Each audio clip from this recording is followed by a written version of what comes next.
नगर का और किद्वायर का जो जंक्शन है ये 25-30 साल पुराना जंक्शन है। यहाँ से ही जो मेन रास्ता जाता है मार्केट के लिए, यहीं से ये रास्ता जाता है स्कूल और स्कूलों के लिए, और यही रास्ता जाता है वहाँ हॉस्पिटलों वगैरह के लिए, और बैंक्स जितने हैं यहीं से रास्ता निकलता है। और दूसरी तरफ रेलवे स्टेशन को जाने का मेन रास्ता यही है। गुड़वी जैसा हमारे इन्होंने कहा कि मशान को जाने का रास्ता यही है। और अभी जो न्यू कॉलोनी 15-20 साल के बाद जो न्यू कॉलोनी बनी आश्रय कॉलोनी, वहाँ का रास्ता यही है। और गोंडा बैंक्स वगैरह जो जितने भी अहम जगह हैं यहीं से निकलते हैं। यही जंक्शन था और पुराना जंक्शन है ये। यहीं पे हमको जो ब्लॉक हो रहा है और जाने के लिए बहुत तकलीफ हो रही है। इसीलिए हम खास करके इससे पहले भी 2-4 बार हमने एसी को मेमोरेंडम दिया था, अभी तक उसका कुछ एक्शन नहीं लिया गया। इसलिए इस बार चूंकि काम बहुत फास्ट चल रहा है, वहाँ पे हमको अंडरपास के लिए हमने रिक्वेस्ट दी थी है।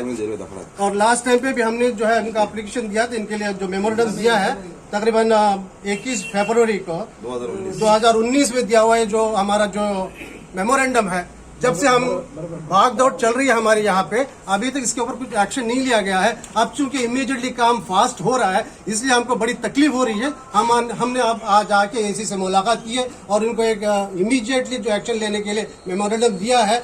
उम्मीद है कि बहुत जल्दी जो है आजकल में इनका जो मामला हल हो जाएगा, इसीलिए हमने इनको रिक्वेस्ट दी थी।